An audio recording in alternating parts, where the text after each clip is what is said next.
তাকে অনুভব করে হৃদয়ে নিতে হবে। সেটি বলেছেন, যাদের ধর্মের প্রতি শ্রদ্ধা নাই তাহারা আমাকে না পায়া মৃত্যুময় এ সংসারে বারবার যাতায়াত করিয়া থাকেন। কারা পৃথিবীতে ধর্ম করলে আবার পৃথিবীতে জন্ম নিতে হবে? শাস্ত্রে কি দেখাচ্ছেন? শুধু শুনবো না কথাগুলি। বলেছেন আপনি ধর্ম রথ টানতে পারেন, দোল যাত্রায় গমন করতে পারেন, আপনি অন্য অন্য ব্রত আদি ধর্ম করতে পারেন, কিন্তু ওই ধর্ম করলেও তোমার আসা যাওয়া বন্ধ হবে না।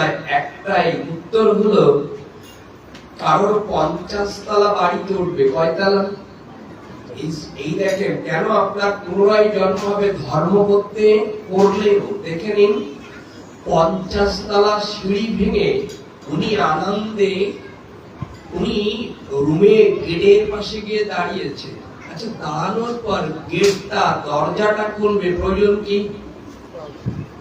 কিসের প্রয়োজন? উনি চাবির প্রয়োজন, কিন্তু চাবিটা নিচে রেখে উপরে উঠেছে, খুলতে পারবে? তাহলে এই 50 তলা সিঁড়ি ভাঙলে কত কষ্ট হবে? 50 তলা, 2 তলা উঠতে হাঁটু লেগে যায়। 50 তলা উঠে উনি দরজা খুলবে, তখন মনে হলো তাই তো চাবিটা। তো আপনি জন্মটা ভগবানের চরণে দেবেন, ভগবানের কাছে যাবেন। যদি শ্রদ্ধা ভক্তিটা আপনি হারিয়ে ওই তলার করে ওঠেন, তবে আবারও নিচে আসতে হবে চাবির কাছে, না হলে ভগবান চরণে আপনি যেতে।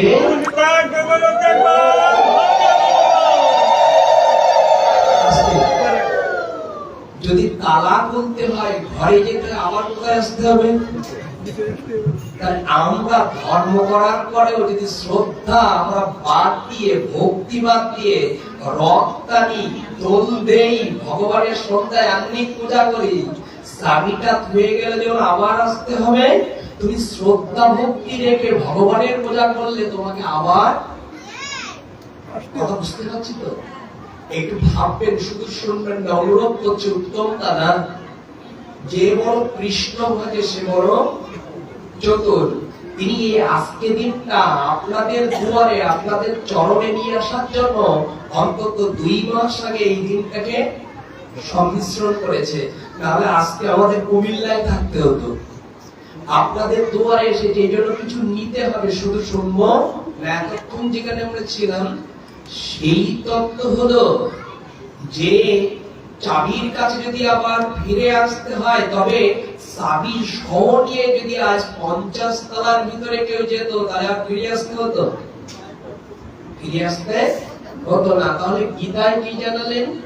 যাদের ধর্মের প্রতি শ্রদ্ধা নাই তাহারা এই জগতে আবার কোন কোন জন্ম নিতে হবে। আর যদি কারোর এই ভগবানের নামে শ্রদ্ধা থাকে, ভগবানের রথে ব্রত তপস্যায় শ্রদ্ধা ভক্তি মিলিয়ে যদি কেউ ভজন করে, গোবিন্দ গীতায় বললেন, অনন্য অন্তকালে চ মামেব শরণ মগতব্য কলেবরং য প্রয়তিষ্য মদভং জাতি না সুস্নয় সংশয়। যদি কেউ মৃত্যুকালে শ্রদ্ধা ভক্তি ভরে আমার নাম করতে করতে দেহত্যাগ করে, আমি কথা দিলাম আর তাকে পুনর্জন্ম হবে না, পৃথিবীতে আর আশা লাগবে না, আমি যেখানেই থাকবো।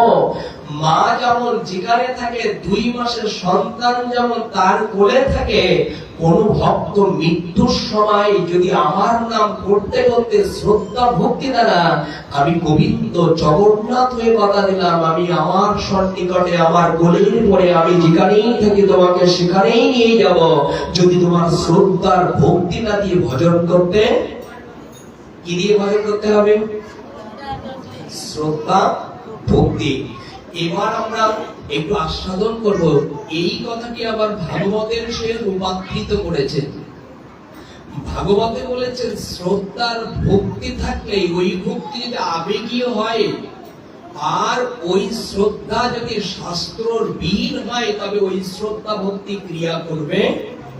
এই দেখেন আবার কোথায় ব্র্যাকেট দিচ্ছে, একটু লক্ষ্য করুন। আপনি কাঁদতে পারেন, আপনি কারো চরণ ধোয়াতে পারেন, আপনি কারো চরণে প্রণাম করতে পারেন, এটা ভক্তি না ভক্তি না? কথা বলুন না।